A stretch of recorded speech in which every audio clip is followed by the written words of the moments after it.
But in terms of trying to please other people, I don't have that drive anymore. I just do me, and I'm like, if you like it, cool. If you don't, whatever. It is what it is. No, okay, so let's tweak on that, because that's exactly it. When a person shows up, and you want an actionable step, when a person shows up in your life, if they like you for who you are, great. If they don't like you for who you are, great. And the reason I say great for both is because here's what happens. If someone only likes you for who they want you to be, then you're saying that, and you believe them and you try to change yourself, you're saying their opinion of you is more important than your opinion of yourself.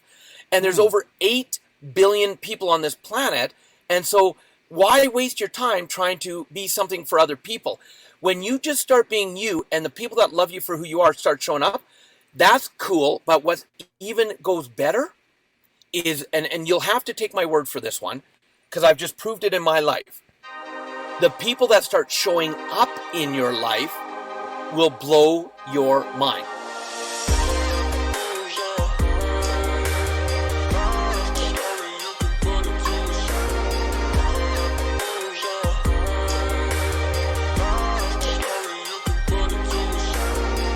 What's going on, everybody? We are back with another beautiful, value-packed episode of the Motivate, Grind, Succeed podcast. You heard the intro, you read the title. We are welcoming Robert Riopel to the show. If you all don't know who Robert is, which, you all probably should, but if you don't, Robert is an author, a performance coach, the founder of Mentora, which is an online platform that you can use to create a dream board, help you clearly define your goals, find accountability partners, and help keep you on track to achieve your goals. Robert has gone from being 6 figures in debt to being financially free in a matter of months. Months, guys, months. That's it. And now he travels the world helping people just like you and I to also become successful. Robert also now has a book out right now entitled Success Left a Clue, where he guides you through the steps you need to begin living the life of your dreams. The book is just nice and short, sweet, and actionable. And let's be honest, it has some fantastic humor in there as well. So without further ado, let's welcome Robert to the show. Robert, thank you so much for coming on the show, good sir. How are you feeling today? I was confused at the first moment, Rashawn, because I'm like, who's this guy talking about? Oh, and then I realized, okay, he's actually talking about me. so I am doing great, and I'm just feeling blessed and happy to be here. And I know we're going to have just some fun while we help people. So how much better can it be than that? Oh, it can't get any better than that, man. You and I, we're here together. We're just, talking together. We're going to give some great actionable tips to all the wonderful listeners that are going to be listening to the show. And I don't know about you, man, but I'm stoked. I'm pumped. I'm ready to go. I'm ready to get this thing started. How about you? I'm ready. And I started singing, so don't be careful. I might start singing again. And that might hurt people's eardrums. Someone's going to be on The Voice tomorrow. Alrighty, so let's get this thing started. So we already described who you are, so people don't know who you are. Well, now they have a good idea. So let's I like to start off the episodes with every guest is talking about letting us walk us through your life. From just young little Robert, going to school and everything to the financially free man you are today. Just walk us through your story and just give us a quick walkthrough of your life so far. Yeah, well, I'll tell you, for me, I was a world-class people pleaser. Youngest of 4 children. To get my share of attention, I thought I had to please everybody. And I'll tell you what tiring work that was. And we'll talk about that as we go on the journey. But in my family, youngest of 4, we moved around a lot. Just to keep working and support the family, my parents had to go from job to job. And so I never spent more than 6 months, maybe a year in any one school when I was growing up. And because I'm a naturally shy person as well, which it was funny, some people, they get to meet me and they don't believe it. They're like, there's no way you're shy. And until I help them understand that, like most people, to hide my shyness, I actually am a little outgoing because it covers up how shy I am when I first meet someone, if that makes sense. And so growing up, I never knew how long I'd be in any one place. So I wanted to make friends quickly. So I'd do some strange things, Rashawn. Strange things to meet friends. But it would work sometimes. And my parents instilled in us, look, you can do anything you want, but number one, take care of your family. Do whatever it takes. And so I watched them go from job to job. And in the box thinkers, you find a job that will hopefully give you security and hopefully, nice stable income. And even if you hate it, that's what you do. So when I entered the workforce at a young age, that's exactly what I did. I worked hard, I stayed loyal, but by the time I was 21, I was laid off from 3 different companies. Oh man. And in my mind, I'm going, this isn't working. I'm doing what I was told to do. But looking back, I realized I learned one of the greatest lessons in my life I could have learned, especially at that young age. If I wanted any kind of success in my life, I had to take control of that success. And where I live in Canada, we have oil. And if oil prices are doing well, we do well. If oil prices are low, it's really tough. And so we were in the middle of an oil bust, a recession at the time in 1989 when I got laid off from that third company. So because I couldn't find that real job, I decided to start delivering pizzas because I'm newly married. I want to take care of my family, do what my parents taught me. And I start delivering pizzas for a company called Domino's Pizza. Ooh, I do that. Favorite place. Oh yeah, and I love pizza. I could still eat it today, 7 days a week if I wanted to. Man. But of course, I can make it the way I want to make it, which helps a lot too. And so I went from being a driver to all of a sudden becoming a store manager because I wanted something more permanent. Because remember, find something that's got security. And from being a store manager, out of fear of losing my job, that because the store I was working in was about to get sold, and I knew the manager would be laid off first, ended up becoming a franchisee. Now, what's interesting about that is my wife was my assistant manager. We were qualified to be franchisees, but we didn't have any money. But one of the things that we have is we have passion. If there's something we want to accomplish, we're going to find a way to make it happen. And we actually were able to buy 2 stores that my franchisee had for sale and do it with no money of our own. And we became franchisees. All right. And in our mind, all of a sudden it was like, we've got it made. We're now franchisees. But here's the hard truth about that. We knew how to run a store, but we didn't know how to run a business. And you talk about, motivated and the grind. We knew how to grind, but we didn't know how to have the success in that grind. We didn't know how to really get in and work it like the business it should be, if that makes sense. And now, of course, we learned along the way, and we were franchisees for a total of 9 years, and we started making pretty good money, but our mindset was for spending more money than we were earning. And Rashawn, have you ever met anybody that spends more money than they earn? Man, let me tell you. Sometimes I tell people like, yo, that's why you guys, you need to, if you get a credit card, you need to ensure that whatever you put on that credit card, you have in your checking account to pay off in full best you can at the end of that month. Now, of course, we're not talking about like if your fridge breaks, you don't have like $2,000 sitting there, but if you're going to go buy some food or go buy your groceries, don't put $1,000 of charges and you only have $200 in your checking account. Like don't, like you said, do not spend more than what you have. Well, and see, that's an actionable step right there. And it's called, what gets caught up for most people, and what happened for my wife and I, it's the instant gratification things. Oh, that's a big one. Things that I want this. Do I really need it right now? No, but I want it. And people will go for what they want before what they need. And that's what got my wife and I into trouble. At the 8-year mark, we had all the toys. Because, hey, we're franchisees, we're successful. So we had one of our stores in a resort community, so we had a boat. Now, of course, boating season was our busy season, so we could never go boating because we were always in the store working. So the boat sat in our driveway looking nice with all the expenses. And those instant gratifications ended up putting us over $150,000 in debt and going down quickly and stressed. Oh, were we stressed? Because now it was like we felt like we were behind the 8 ball.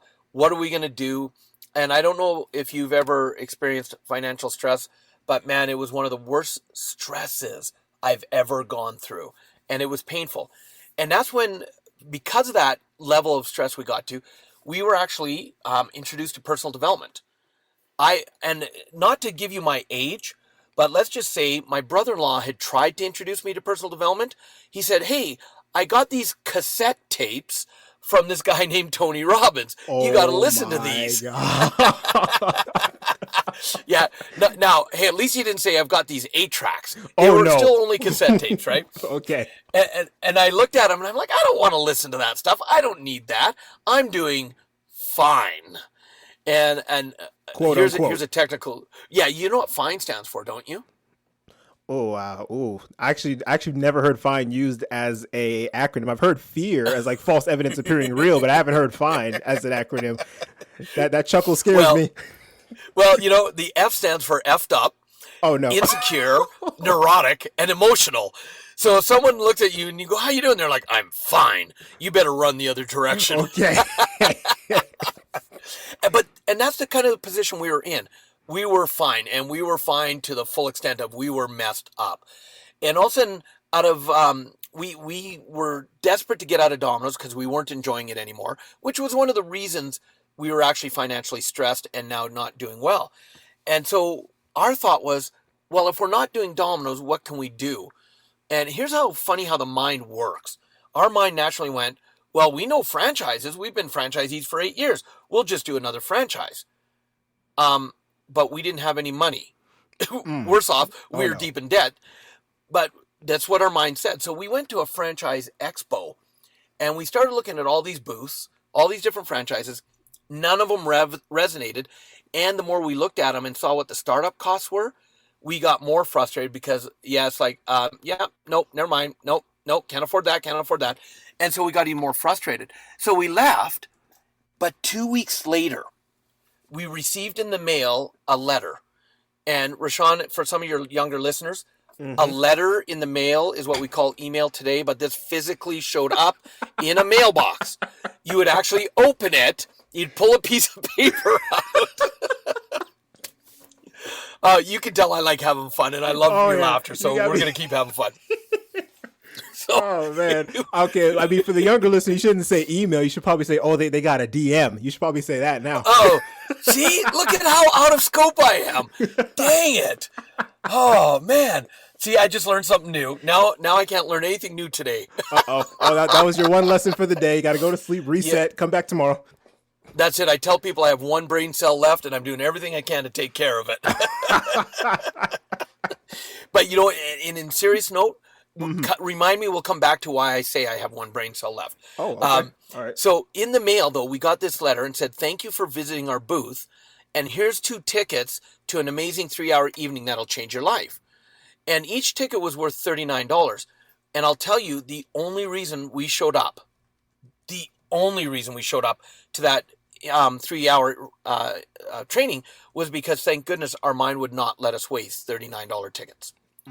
And I'm glad we walked in that room because it blew us away.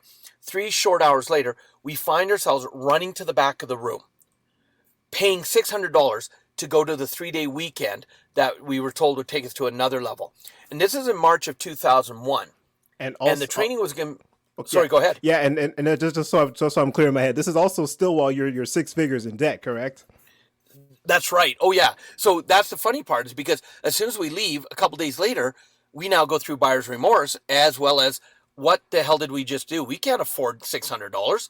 What are we doing? And so on the day that the training started, we showed up with one goal: get our money back. That's it. And I walked in with ready for a fight. Tell me I can't have my money back. Now, the most amazing woman who later became a great friend, she knew what was going on in our minds. And she's like, look, there's nothing I can do right now. However, why don't you come in until lunch? Let me check some stuff out, and at lunch I'll come find you and we'll figure out how to get a refund. And I'm like, fine. So I go out to the vehicle. Yeah, see, fine. You now know what fine means. So I go out to the vehicle because my wife hadn't even come in. She's like, go in, get our money, let's go. So I went out and I'm explaining to my wife, look, we've got to go in till lunch, but at lunch we're getting a refund. She's like, fine. So she comes in.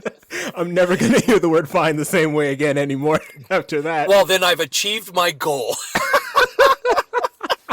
So we go in and we start learning, and all of a sudden by the time lunchtime hits, we are just blown away. And the woman comes find us and she goes, oh, there you are. Do you want to talk about a refund? And we're like, get away from us. We don't want a refund. We're having fun. What are you talking about? Oh, my goodness. And so we stayed for the entire weekend, and here's basics of what we learned. We understood why we got ourselves into debt. We actually took ownership, that it was us that was responsible instead of playing the victim. And then more importantly, we learned some very specific tips that we could put into action. Now, the key is we left that weekend and we took action. What is one of the biggest things that separates successful people from non-successful people, they don't take action. Successful people do. And, well, Robert, what if I make a mistake? Perfect. Learn from it and go again. That's the key. And so we left that weekend with a whole new mindset, a whole new understanding, and some excitement about actions we can take and putting those actions into place, Rashawn. We ended up going from $150,000 in debt to actually retiring completely financially free 9 months later at the age of 32. That is. Oh, I thought you were gonna say your age. But I gotta help inspire people. Okay. but no, seriously though, that is beyond impressive. Like you're talking about some people's like student debt right now, graduating from college, and then in less than a year, fully paid off, and not just broke even, but profitable and retired. 9 months. That's insane. That's like a dream people could only not even dream of. But let me give you some education to you and your audience, because I was hoping I would get that response. Because notice where your mind went. Your mind went, it was completely paid off. We're now cash going well. We're creating wealth and all's good. But see, most people don't understand the definition of financial freedom. So let me educate you and your audience, if you're up for it. Please do. I'm always down to learn something. Yeah. One of the reasons we were deep in debt is because we had a lot of debt. We had a lot of expenses. We had the boat. We had 2 vehicles. We had all these instant gratifications that we were paying for month to month. So our monthly expenses were astronomical, especially for us. And we didn't know what passive income is, so we had none.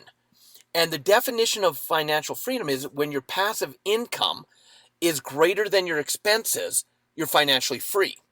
Meaning, even if you quit working, you still have enough income coming in to maintain and pay for your debts. So are you tracking with me so far? Yeah, I'm tracking, yep. Okay. So because we had huge debt and we had no passive income, there's no way we could be financially successful. But one of the first things we did is we were taught in that weekend, one of the easiest ways to create financial freedom is to simplify your life. So my wife and I, the first thing we did is we sat down and we had a hard conversation. And it sounded something like this. What don't we need right now? Right now in our life, that if we were to get rid of the expense, we would be shorter journey to financial freedom. So we sold the boat. Wow. We sold one of our cars. Oh, man. We started offloading debt that we did not need. Because it's nice to have it, but the stress, and we weren't using it properly anyway. So because here's another difference between rich people and poor people. Rich people think long term. Where do I want to be? Poor people think short term, that instant gratification. What can I have right now? And unfortunately, as you will know, a lot of the younger generation right now, it's all about the instant gratification. Absolutely. The good news is your younger generation, when I was younger generation, it was the same for us. We all go through the same stuff. We want that instant gratification when we're young. So there's no generation gaps here. We're all repeating the same cycle that every generation goes through, plain and simple. Mm-hmm. And let me take it on a side note. Do you know who F.W. de Klerk is? I do not know. He was the president of South Africa that actually set Mandela free. And in 2009, I was hosting an event, because one of the things I also do is I get to host amazing trainings where we have some of the top thought leaders in the world. This particular training I had as on the stage that I got to meet because I was the host. We had the Dalai Lama. What? We had Sir Richard Branson. We had F.W. de Klerk. Whoa, you had Richard. Whoa. Yeah. Okay, hold on. I'm sitting down, but let me just stand up and sit down again. What? Yeah, I've been blessed to share the stage and train some of the top thought leaders of the world. And that's one of the many blessings I've received since my journey of becoming a trainer. And so in this training, we had like 18, 19 of the top thought leaders in the world. And of course, I get to spend time with them in the green room. And when you see how real people are, it's phenomenal. But F.W. de Klerk, he was on the stage and he was giving such valuable information, and he was doing a question answer later, and a gentleman stood up and said to him, I'm afraid. And he said, for what? He says, our younger generation is so messed up. How is this world going to survive? They seem misguided. They don't seem to be doing well. And F.W. de Klerk floored me with his answer. He said, when I was their age, my parents thought the same thing of me and my generation. And we've done pretty well. So let's believe that they can do well and have trust in them and faith in them. And I was like, yeah.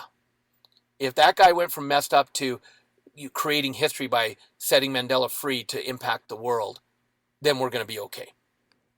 Wow. Does that make sense? Yeah, it's almost like a how do I put this, like a coming to maturity type of thing. Like everybody goes through that stage when they're younger of like I was gonna say a little bit before, like we're in that Instagram, like, oh, just double tap like it and swipe through, and then if you look at advertisements, you have to get people's attention in the first like under 5 seconds, otherwise they keep scrolling. And TikTok now, like they just increased the length of their videos to like 2 minutes recently, and what used to be maybe 15-30 seconds, and the attention span and all those kind of things, they're very quick, right? And so but I feel like as you get older, you start to realize the importance in actually like sitting, listening, and getting information in throughout a longer period of time, because when you do that, instead of just getting something real quick, fast, and in a hurry, when you actually sit down, you listen, and you talk, there's a lot of tidbits that you can get throughout a longer conversation that you simply just cannot get in like 15 to 30 seconds, simply just because of the time constraint. Exactly. Yeah, and in our society of instant gratification and social media, where everybody wants their 15 seconds of fame that goes viral, here's what you've got to understand. Did you watch The Social Dilemma? That documentary? No. It's the one where, okay. So when you have a chance, this is why I love biographies. This is why I love watching documentaries, is because it's easy to look at someone's look at how famous they are. I could never have that life. But when you look at their backstory and you look at the trials and tribulations and the turmoil they go through to get where they got, that's the inspiring part. That's where, like you're saying, take a deeper dive, look deeper. And in people's own time, they're going to get there. Everybody's on their own journey. But I'm going to highly recommend to you and your listeners to watch The Social Dilemma, and because it aggravated and it pissed off a lot of people, because it dives deep into how the algorithms are working in social media and how social media is using it to populate our feeds with, because slowing your scroll, it times how long you look at a video. And the longer you look at a video, it goes, oh, that must be more of what they want, so they send it your way. And so the uproar is what's happening for people who's going, how dare they? How can they do this to us? Right? Yeah. But a friend of mine, he put it into a whole new perspective. He said, and let me ask it like this, Rashawn, do you believe in the law of attraction? Let's see. Okay, because I read about it, and I want to say I'm starting to see how it does in fact work. Because at first I was like, oh, that's just a bunch of woo woo mumbo jumbo. Especially when I was first getting into the world of personal development and everything, I thought it was just a bunch of jumbo. And I was like, nah, law of attraction, what? And then then one day I was like, you know what? Let's just give it a shot. And so I started really focusing on like, okay, I'm going to change my mindset. I'm going to say, I'm a positive person. I'm this, I'm that. I attract these things. I attract those things. And slowly but surely, it wasn't an overnight change. Let me get that clear. Not overnight, but slowly but surely, I started seeing small little changes that were, and I'm just like, yo, this is exactly what I was thinking about. Like, I was like, yo, this is exactly like what you put your mind on is exactly what you see, which is why I tell everybody, you always have to have a positive attitude, because if you focus on the negative, that's all you're going to see. So, yeah. That's exactly it. And are you and I related? Because that was the journey I went through. I mean, both our names start with R, so maybe. Right? Well, and that was from when I was fine to where I am now. Quote unquote. And now I am fine. Fabulous, intelligent, naturally happy, and enthusiastic. There we go. Oh, We'll put that perfect. spin on it as well. Perfect. Yes. But so here's the cool thing that my friend did. Because look, and literally when I was $150,000 in debt and we became financially free, that's one of the changes. We started believing in the woo-woo. Because I was exactly like you. I was like, this law of attraction stuff, say, what? That there's no way. And so that was, what are you talking about, Willis? And there I go dating myself again. So I didn't believe in it, but as it more and more I started to be open to it, it blew me away. And that's when because when we created financial freedom, now my mind went to, because we started learning from everybody. I became open, a hungry learner. Teach me, let me learn. And even today, I will never quit learning. And as I learned more, I found my passion was to be a trainer, because I felt if I could even help one person do what my wife and I had done, go from financial debt to financial freedom, it'd be all worthwhile. And so I'm going to come back to the social dilemma, but I want to finish this loop. So when we became financially free, we still had debt, but we had enough passive income that it was servicing that debt. And the key reason this is important to understand is because now we didn't have to work if we didn't want to, because of the fact that we had enough income coming in without us working to manage our debt level. But here's the cool, magical part. We also had been earning a living 40, 50, 60 hours per week in our stores just to earn a living. Now imagine, and I'm going to ask it like this, Rashawn, if I could sit there and say, I'm magically giving you an extra 60 hours a week to do with as you please, do you think that would have a big impact on your life? You have absolutely no idea how much help 60 more hours in an entire week would be. You have no idea. This, right? So we freed up 60 hours a week because now we didn't have to earn a living. And my wife and I went, let's take a breath first. And let's not waste all that time. Let's take 10 hours a week. Commitment. 10 hours a week. And let's now focus on creating wealth. And this is where the law of attraction comes back in. Because now we focus on, and it's the same universal principle that says what you focus on expands. And so because we took 10 hours a week and focused on creating wealth, creating the wealth became so easy at that point. And all of a sudden, we went from just financially free to being able to create amazing wealth in our life and have a ton of free time at the same time. Wow. Does that make sense? Oh, yeah, that makes sense. That makes sense. Okay, now let's go back to the social dilemma, because you want to talk about why I want people and actionable steps. Because in the social dilemma, well, everybody's getting pissed off. Everybody's like, how dare they use my information and my algorithm that way? That's not right. And so my friend took a deep look at this, and he said, Robert, let's do a journey on this. He said, this, I believe, and if I can prove it, is actually the greatest example of law of attraction anyone will ever experience. And I'm like, okay, I'm up for the challenge. What do?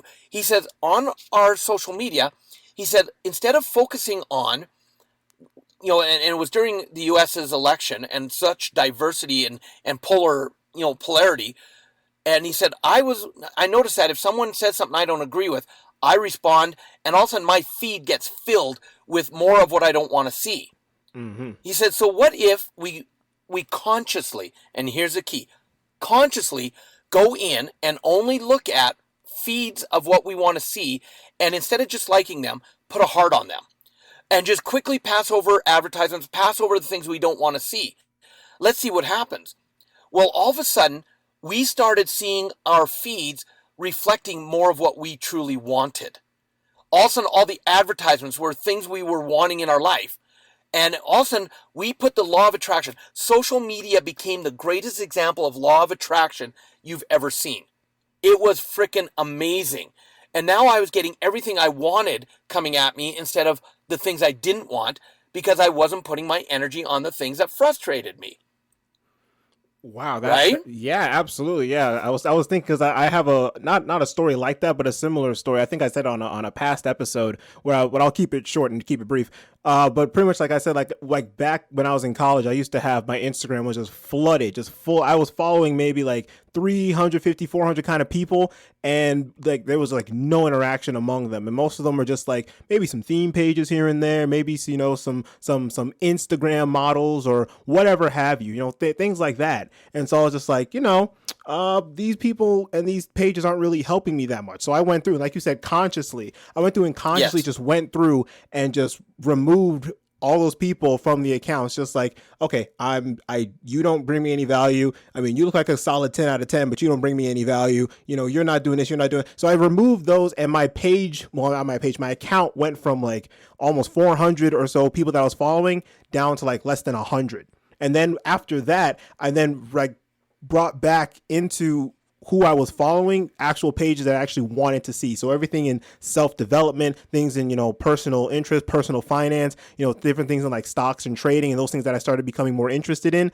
And like you said, once I started doing that and started liking and engaging with those things and only started looking at those things, now next thing you know, my feed is now just full of those things. All the ads that I'm seeing are for different kinds of business opportunities, and I'm just like, this is a lot more streamlined Instagram. So now I actually enjoy going on Instagram and just going through the feed and seeing motivational posts and seeing other people winning, and I'm very proud of them, and commenting and interacting, and it helps a lot. It really helped to clean it up. See, and I love that we're using the service that you use for your podcast. What's it called? Clean Feed. And what a great reminder to clean your feed. Because when you clean it, because let's even go deeper on this. The question we would then get is people go, well, how quickly can I clean my feed and put this into practice? And here's the answer. Instantaneously. Absolutely. And that's the easy part. Now, you tapped into the part that becomes hard. It's not the changing your life. It's the maintaining the change. Because habits are, people, when they create a habit, it takes time to develop it. So we could teach someone, and this is why having a coach in your life or a mentor in your life is so critical, because they'll hold you to keep you on track. Because you could go in and clean up all your social media very quickly, but then all of a sudden you'll get what we call dragons coming from the side to test you. And it'll sit there and to see if you all of a sudden it can catch your attention. The algorithm will test you to see if it can take you off your track. And this is why I say, when it comes to something you really want, slow your scroll. If it's something you don't want, speed it up, right? And because it's tracking how long you're looking at something. So if there's something that you truly want in your life, then maintain it by slowing your scroll, giving it the time, not that just instant, double click past, whatever you guys call it in the younger age. Yeah, we just call it double tap. Yeah, and why do you think that now TikTok is extending the length? Is because they're seeing the power that if people take longer, then that gives them more data. And so you can utilize this in a powerful way to really design the life you truly want and surround yourself with the people you truly want and actually attract to you the people. Like, let's go back to being a world-class people pleaser. Right, yeah. When I was a world-class people pleaser, if I wanted someone to like me, I became like that lost little dog. Like, oh, please, please, please, please, like me, please. And I would get them so pissed off at me because I was over trying to please them. And I'm guessing that you can relate to that, Oh, right? yeah. Oh, yeah, absolutely. That was a big thing, especially, I know you might have to think kind of far back, but for me, like when I was back in middle school and everything, that was a big thing for me. When you're going through that phase of like, what group of people do I really fit well? Do I fit well with the cool kids? Do I fit well with like the nerds and the geeks? Do I fit well with the people who are athletic? Who do I fit with? You're trying to find your tribe, for lack of a better term. Like you're trying to find. We called them jocks back then. Jocks. We called them jocks. right. Trying to find who it is you best fit with, So yeah, so I was over here trying to do like what the cool kids do. Like, I was, just trying to do what the cool kids did. I was trying to do like what the nerds did. I was trying to do like what the athletic kids did. I was trying to find where I was like, so it's like you said, yeah, I was trying to like please a bunch of people. And what I found was that in trying to please a bunch of people, I ended up pleasing nobody. because Exactly. at the end of the day, I wasn't being true to myself and who I felt like I needed to be. And I was just trying to constantly put up this facade, and it just got tiring. It just got so tiring Ding, ding, and ding. stressful. And I was like, Yes. you know what? I'm done. I'm gonna just do me. And then ever since I just decided to do me, I'm not gonna say I've been stress free because life is stressful, but in terms of trying to please other people, I don't have that drive anymore. I just do me, and I'm like, if you like it, cool. If you don't, you whatever. You know, it is what it is. No, okay, so let's tweak on that because that's exactly it. When a person shows up and you want an actionable step, when a person shows up in your life, if they like you for who you are, great. If they don't like you for who you are, great. And the reason I say great for both is because here's what happens. If someone only likes you for who they want you to be, then you're saying that, and you believe them and you try to change yourself, you're saying their opinion of you is more important than your opinion of yourself. And there's over 8 billion people on this planet. And so why waste your time trying to be something for other people? When you just start being you and the people that love you for who you are start showing up, that's cool. But what even goes better is, and you'll have to take my word for this one, because I've just proved it in my life. The people that start showing up in your life will blow your mind. So going back to that one event when I told you who I was getting to host. Mm-hmm. Now that's a blessing I've had. And all of a sudden, when I'm talking to these people in the green room, one event I hosted in Asia, I had 3 multi-billionaires that were on the stage. And one of them, again, was Sir Richard Branson. And when you have a conversation with him, he is the most down-to-earth person you've ever met. And so then I'm talking to this 37-year-old multi-billionaire out of China. Now, I barely speak English, Rashawn. I barely speak English. People go, Robert, you're in so many countries. How many languages do you speak? I go, I speak Robinese. That's about all I speak. and because a lot of people don't even understand when I'm speaking what I think is English. And he only speaks Chinese, so we have translators. And we're just having a conversation in the green room. And I'm like, oh, man, I just want to tell you, your information, the story you shared was amazing. And we're just having an authentic conversation. And all of a sudden, out of the blue, his translator says, get this. He says, he would like to know if you would like to join us for dinner tonight. What? Right? Just like that? Yeah, and on the outside, I'm like calm and collected. I'm like, yeah, absolutely, that would be awesome. On the inside, I'm like, what? Oh my God, are you kidding? What do I do? What do I dress? Where are we going? How do I not piss him off? Right? And I'm freaking out inside. Yeah, you're inside. You're just like a teenage girl that just saw Drake for the first time. You're just freaking out. What do you mean a teenage girl? If I got to meet Drake, I'd be that little girl. High-pitched voice and all. Just right, exactly. So, and then I take in a deep breath and I have to remind myself, right, he's no different than me. He's just another person. It's my mind that's putting him up on a pedestal. And so I said, where would you like to meet? And because he has this whole entourage of people. And I have a friend who's doing the translation for Mandarin at the event. And I said, Frederick, would you come to dinner with us? I said, because I'd love for your assistance. And he's a great friend anyway. And he's like, this would be awesome, right? And so we're having a conversation, and we end up at a noodle house. Ooh, delicious. He's just in sweats and a t-shirt. All of his entourage are all dressed nicely because they feel they have to put that on, whatever. And I'm just in jeans and a t-shirt, and me and my friend Frederick, and we're having a conversation. And during the conversation, he says, do you want to know why I asked to have dinner with you? And I said, I'd love to know. And he said, because you're a real person. You're not trying to put on falsehood to please me. And I'm enjoying our conversation. Thank you. Wow. Just being true to yourself. And then there you go. He was, That's because it. people can sense when you're being true and when you're being fraudulent. Oh, my goodness. They can Yeah. really tell. And so Yeah. when he picked that up, and then you were being transparently who you were as a person, and he picked that up, and that's also how you build the genuine connection. Instead of just trying to kiss people's feet and be something that you aren't. If you just be yourself, then the people who you need in your life will come to you, aka law of attraction. And that's it. And so I remind myself every so often, and I go, because my mind will go, who am I to have this amazing life when other people are struggling? And I have to take in a deep breath and go, who am I not to be? And if I play small, then I'm robbing my gift from the people that maybe need to hear something that can inspire them. Because one of my gifts is my gift to inspire people and help them. Like my mission in life, Rashawn, is to guide and assist individuals in not only identifying, but to live their purpose with passion. And I take that seriously. And so if I'm not willing, if I get caught up in my own self-doubt, and this is why I surround myself with not like-minded people, because like-minded people are the people that, if you hear, and I got this mind shift just last year from a mentor. He said, if you're at a bus stop with 4 other people and you're waiting for the bus to go to the mall, you're in a group of like-minded people. And all that's going to do is get you to the mall. He says, so what you want to do is surround yourself with growth-minded people, because growth-minded people are the ones that are willing to have the hard conversations with you when it's needed. They'll be there to support you when you're down. They'll be there to pick you up when you need help. But they're also the ones that are going to kick you in the ass when you're not playing full on.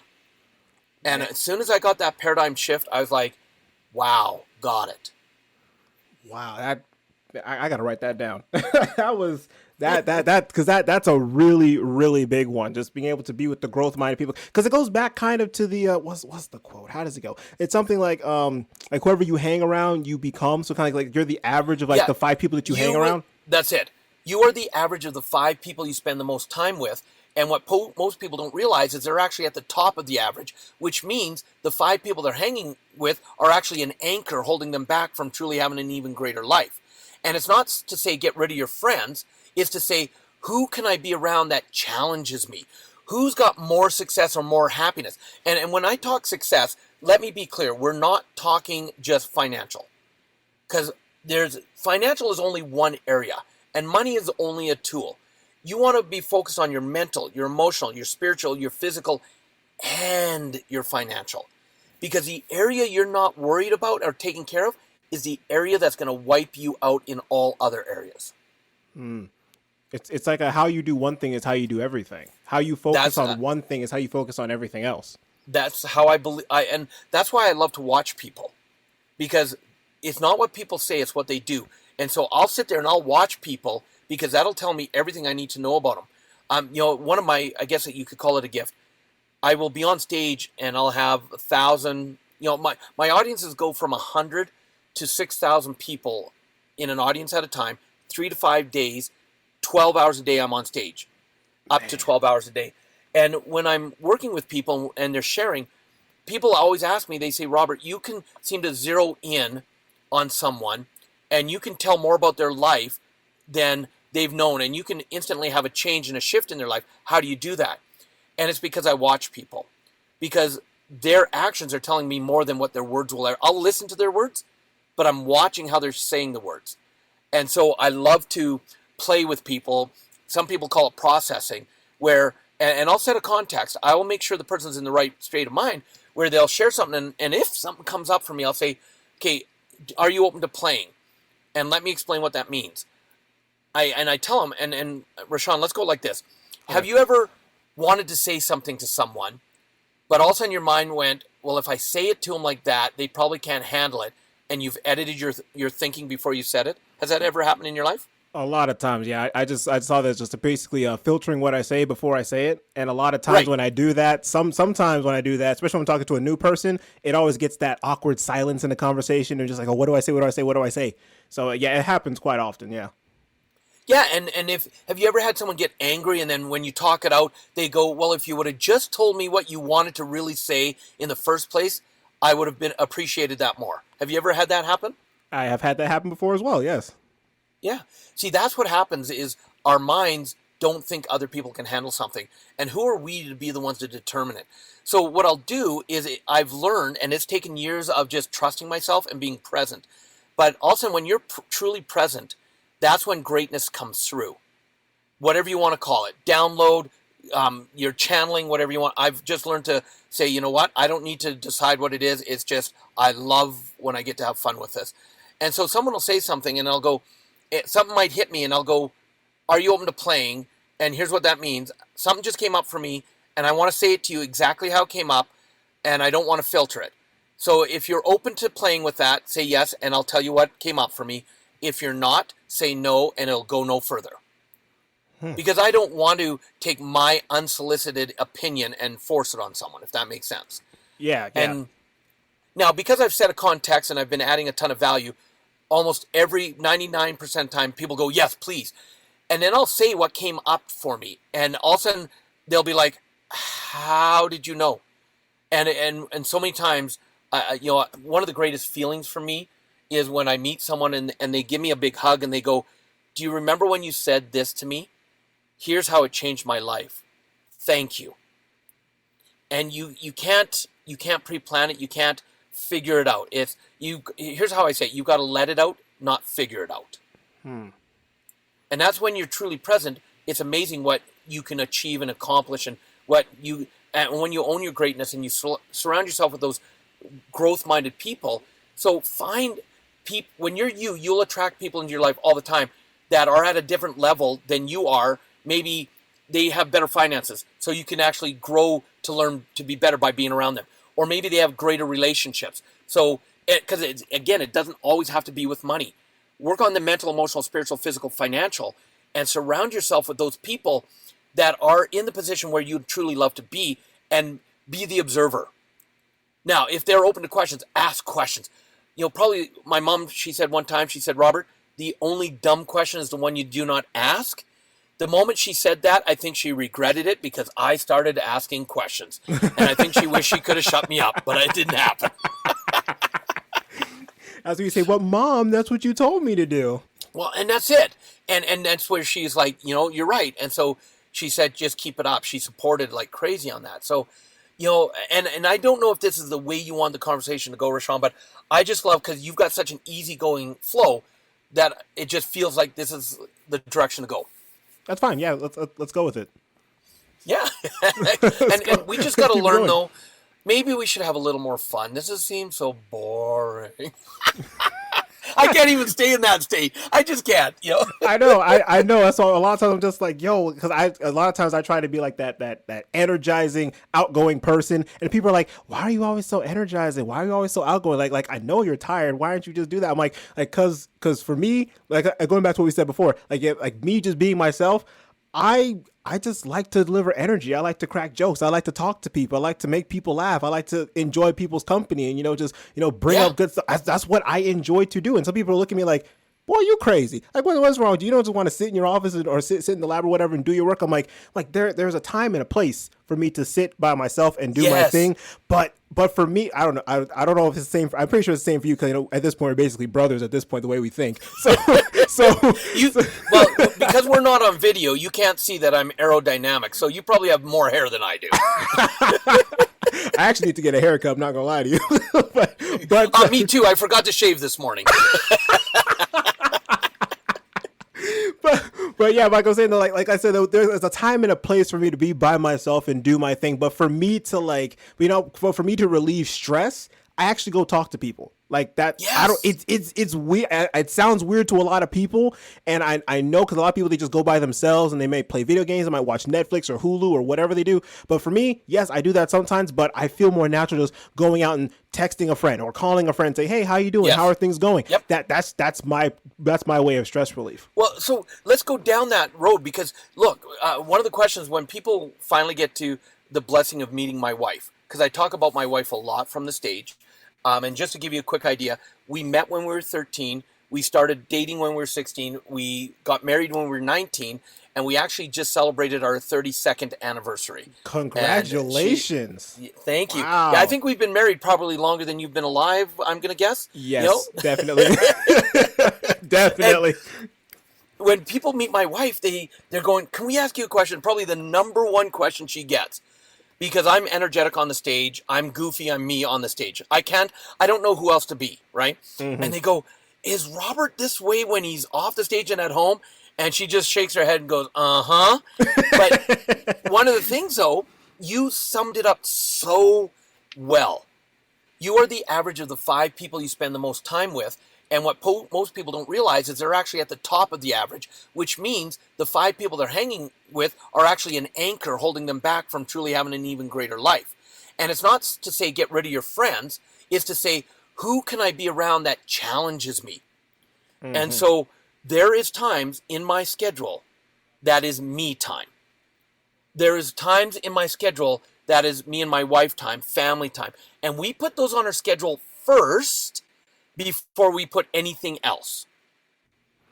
That is... Now, I hope your audience got that. Yeah, I'm writing that down. I'm not going. I'm writing that down right now. Yeah. Like you got to schedule the you time first, because I know. I have to digress a little bit here, but I know, like when I was first getting into personal development and self improvement and all those kind of things, I would always say, okay, I was in, and then I was brainwashed by okay, you got to hustle 8 days a week, 366 days a year, no time off, always doing this, always doing that, just go. And I'm like, okay, I think I could do that. And then I started realizing I'm getting kind of burnt out now. But you know, the hustle grind culture says I got to keep going. So maybe burnout is just me being weak. And so I'm just like, no, it's actually not. Because you do. And isn't that interesting? Uh-huh. The what we put, our mind puts it on. And I love that you call your podcast Motivate, Grind, Succeed. Because yes, grind is important. However, I went through what you just described. When I started training, my first year I did 49 multi-day trainings in 1 year, all over North America. And so if I wasn't in the on stage, I was in an airplane. And on my first 4.5 years, I spent 2 days a month at home. That's it. Now, I was living my passion, but I was overliving it, and I got burnt out. And in 2008, I said, I need a break. I am burnt out. I decided to take a year off. Now, a lot of your listeners, you know, I'm going to ask them a question. Would you love to be able to take a year off because you've taken care of money already? You don't have to work for money, right? Mm-hmm. And that 1 year, though, turned into 3.5 years off. Wow. And again, some people go, I wish I could take 3.5 years, but careful what you wish for. You see, one of the reasons I took a year off was I was burnt out, but the main reason it turned into 3.5 years is because I went from overliving my passion to not living it at all, which is just as bad. And all of a sudden, some of my negative, non-supportive habits started coming back into my life. But also the reason it was so long is because while I was over grinding, I wasn't taking care of my health. And I ended up going through 2 back surgeries because I didn't take care of me. And I'll tell you, nothing will clue you in. I don't care how much wealth you have. If you don't have health, you have nothing. Nothing. And so when you talk about motivate, grind, succeed, to me, the grind is grind with balance. Because when I knew I had to come out of retirement, and what I mean is I had to, is because I'm a big believer in the universal principle that says what you don't utilize is eliminated. Mm-hmm. And I wasn't sharing my gift, and I almost lost it when a dog lunged at my throat and almost ripped my jugular out. Whoa. What? Yeah. Okay, has the universe ever given you lessons and messages before? Oh, yeah, many a times. Yes, many a times. Yes. What happens if you don't listen to the lesson and get it the first time? What happens? The lesson, if it's nice, if the universe, or for me, because I'm religious, so I'll say God. But if it comes back to you, if it's nice, they'll give you the lesson again. Maybe definitely a little bit harsher the next time. But if they're nice, they'll come back again. Right, it'll come back until you get it. Okay, and I believe in God, and I use universe to higher power for whatever people believe in, right? Mm-hmm. And so when I said, remember the intention I said, I'm going to take 1 year off. And so a year came and a year went. And I had my reasons why I wasn't training again. And all of a sudden, I started getting the message, the lesson. Robert, it's been a year. You said you were going to start training again. You haven't. And I wouldn't listen. And it was August 10th of 2010, 2 years into my break, where all of a sudden, my mother-in-law, who used to live across the street from me, when I lived in a different city, she called down and she said, we're having a problem with the TV. Can you come and help us get it fixed? And I'm like, absolutely. I walk out of my house, I cross the street to the sidewalk, and right across from my house at the time was a playground, and there was about 30 kids playing it, because it's a beautiful August day. I walk up to help them out, and I help them out. I'm walking back down the sidewalk. I'm about to cross the road to my driveway when from beside my house on a walkway, this couple comes walking, and they've got a bull mastiff dog on a leash. Now, I'm an animal lover. I love animals. So I'm standing on the sidewalk. They're actually standing right in front of my driveway, and I said, "Is she friendly?"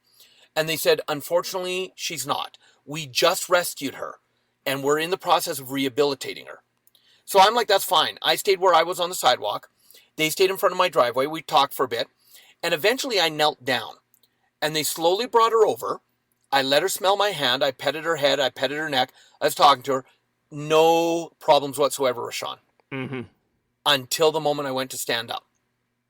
And for some reason, the moment I stood up, I think it's because I went into a dominance stage over her and she was very abused.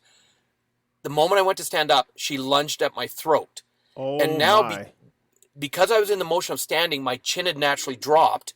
And so instead of getting my throat, she got my chin. And she latched on and started to try to drag me to the ground.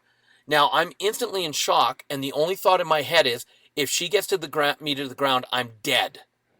And so I stood upright, and she's now hanging off my jaws, 160 pounds hanging off my jaw.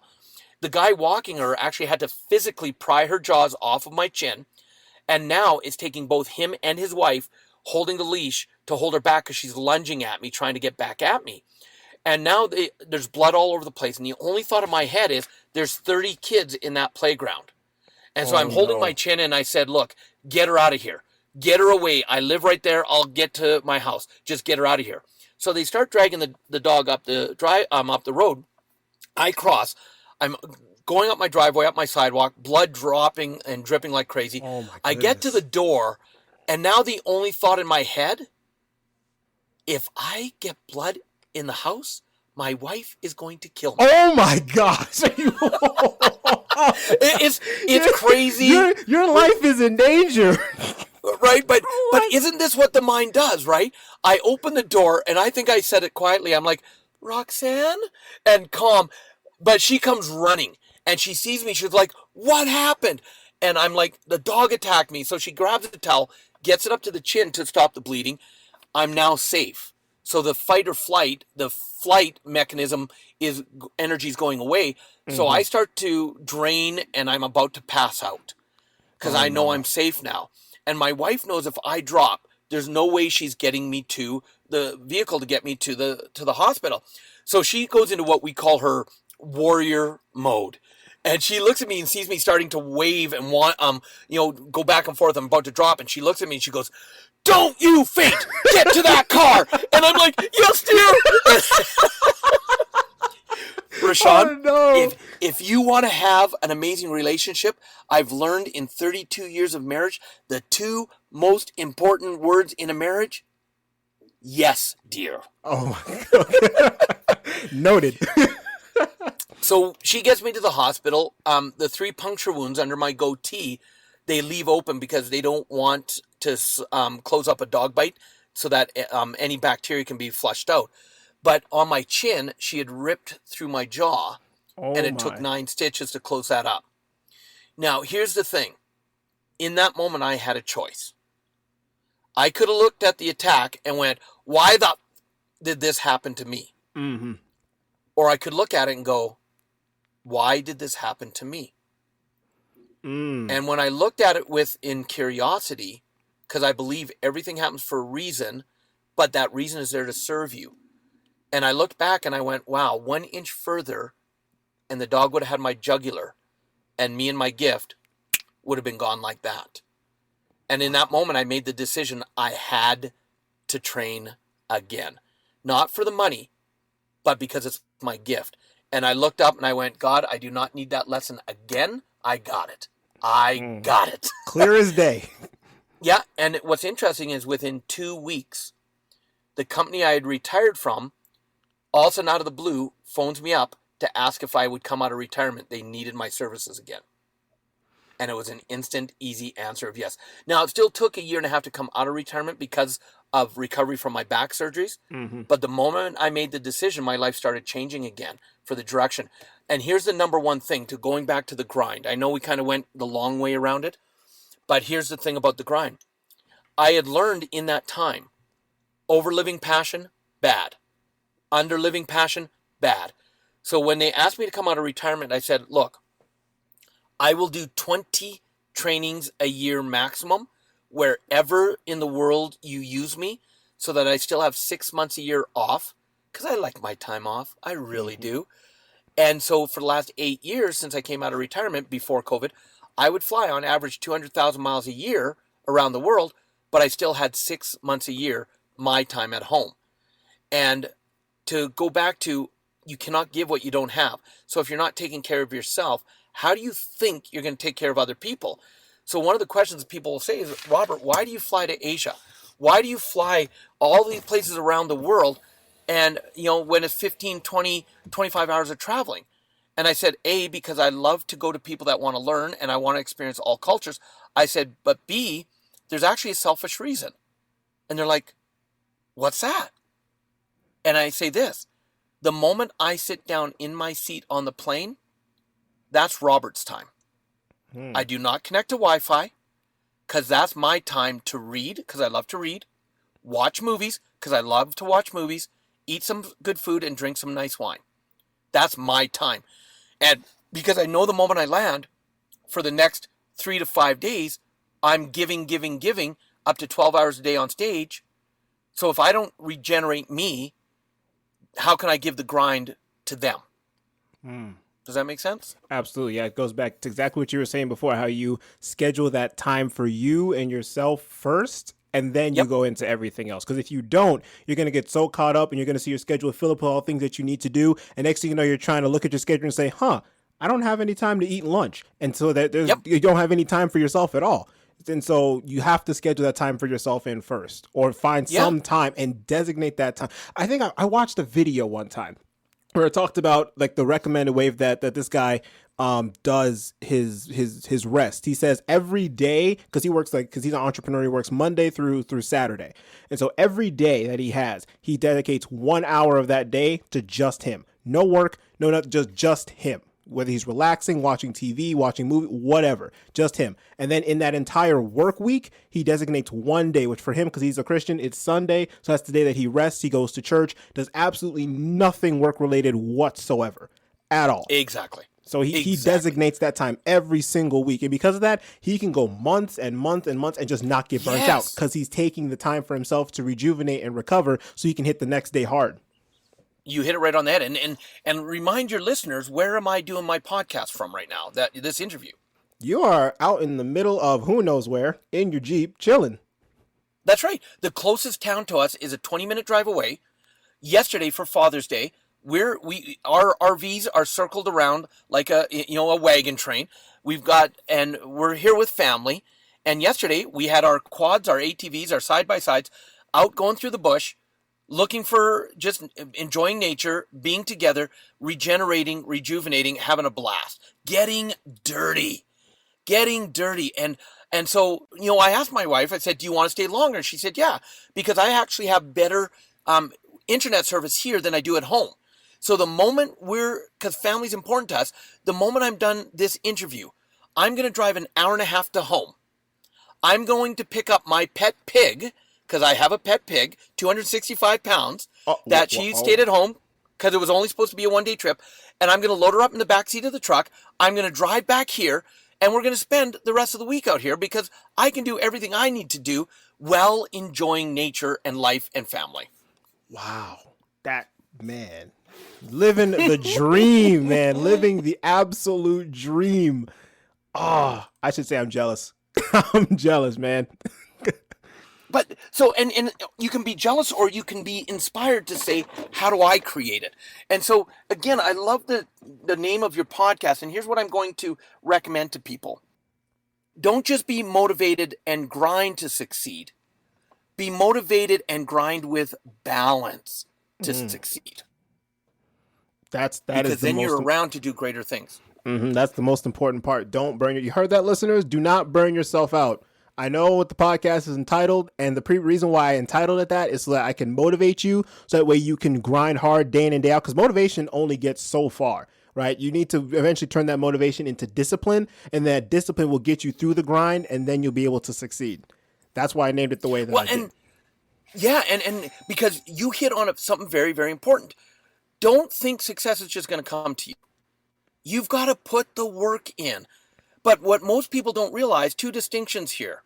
One, most people, they go, well, Robert, I'm so busy. I don't have time to do more. That's why I'm getting burnt out. And my response, and I'm going to be the coach mode, which some people may not like, but I'm going to be playing with them. You're good at being busy, but not productive.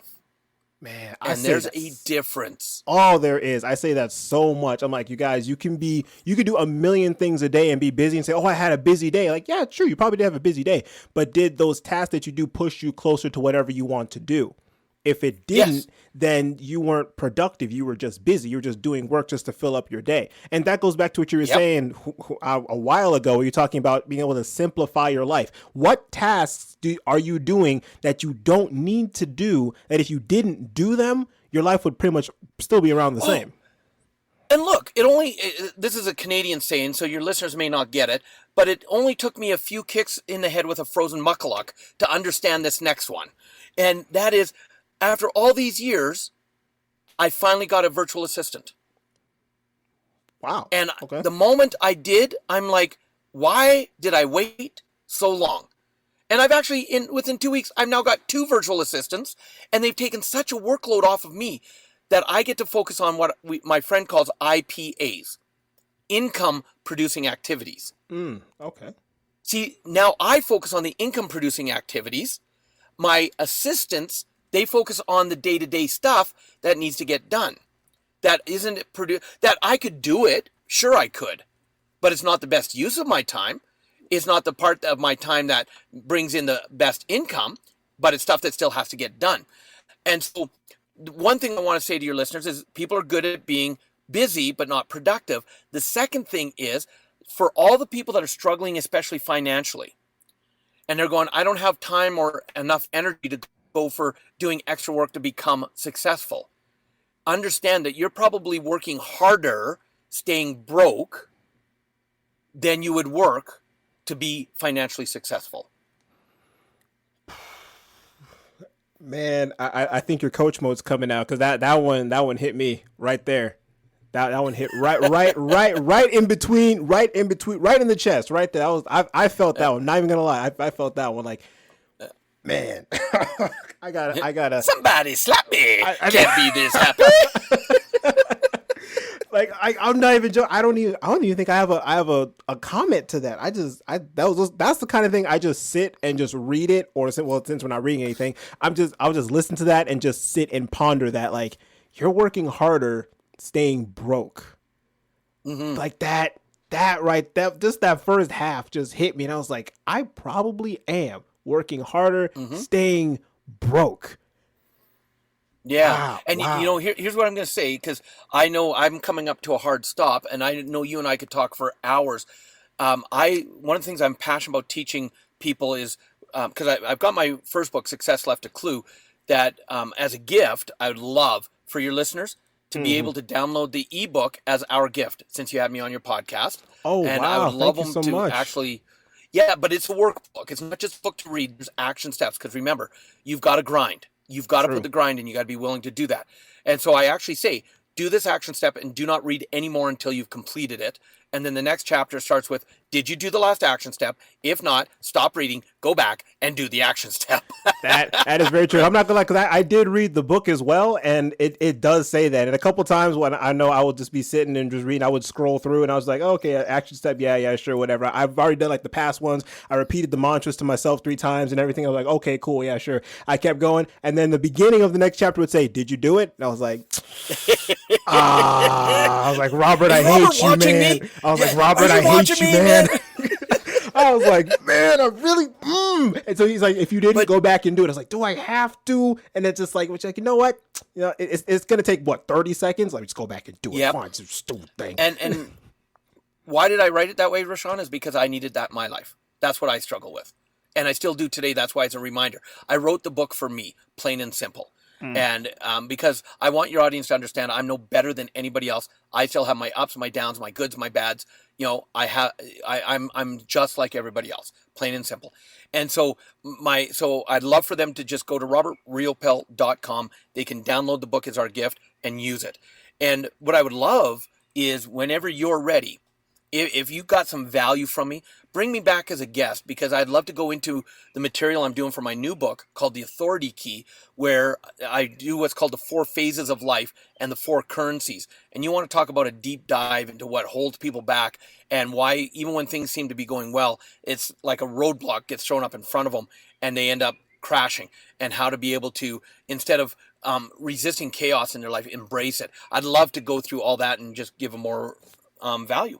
Oh, absolutely. Absolutely. Because especially, like I said, getting into this field, I've really been taking up a big interest into reading, because ironically, just quick story, I used to like love reading back when I was like a really, really small child, maybe like middle school. I was just reading all the time. Like my parents would always say, oh, we found you like last night underneath your covers. You had a light on and you were just reading and you fell asleep on the book and all kinds of things like that. And I was like, yeah, because I just liked reading. And then we get fast forward to high school, and then I started to hate reading, because all the time it just became less of a I'm reading for fun because this book is enjoyable, and more of a, okay, students, let's read pages 1 through 10. You read that. Okay, now let's stop. What is this book trying to foreshadow? What is this book trying to say? What is the deeper meaning behind this? I'm like, I don't care. I want to figure that out as I'm reading, not right now in a class for a grade. So I just began to just hate reading at that point. And so when I got to college, I was like, man, I don't want to read nothing. I don't want to read anything.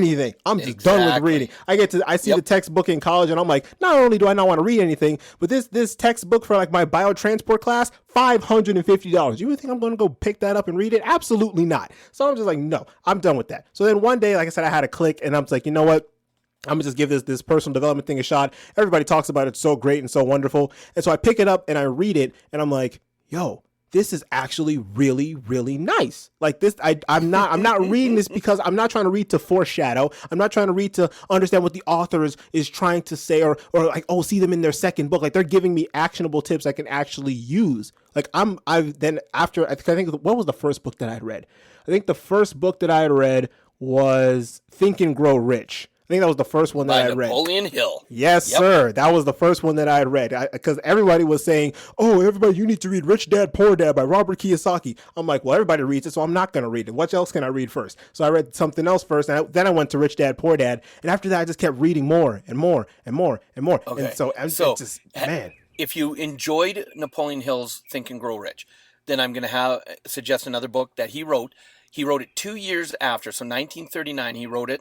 But it did not get released until 2012, because it was so controversial that they feared his family, the retaliation on his family would not be good. And so they put it in the vault until not only had he passed away, but his wife had passed away. And then the foundation finally felt the world could handle this information. And they released it in 2012. The co-author of Rich Dad, Poor Dad, they brought it to her and they said, would you please update it for today or put your thoughts into it? And she kept it mostly as it was, but she put her own thoughts into it as well. And when I read it, I felt it was more relevant for today's day and age than even way back in 1939. And the book, and I don't know if you've read it, it's called Outwitting the Devil. I have not read that, no. But I'm writing it down. You have to read it. Yeah, Outwitting it is a powerful book. And people will go, oh, but outwitting the devil. And it's like, read it with an open mind, because it's the devil in your mind. And it's how to your self-talk, how you take yourself down, how you motivate yourself sometimes, but then how you sabotage your success. And it's a very powerful book of just what's going on in that inner turmoil in almost every single person on this planet. Okay. Yeah, it's amazing. It's amazing. Outwitting the devil.